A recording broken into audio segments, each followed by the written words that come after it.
In this video, I will show you how you can get organic resin in ICARUS. So to get it, you just need a couple of things. You need to have tier 2 unlocked, so you need to be level 10. Then you want to craft this crafting bench. It's the very first item into tier 2. And once you have crafting bench, you want to scroll through this. And you want to research this mortar and pestle.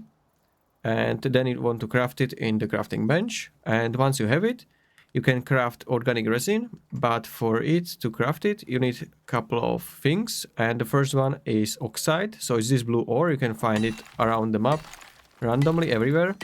So you just need this oxide. And then you also need wood. So you can chop tree down and then you will get wood. And once you have those things,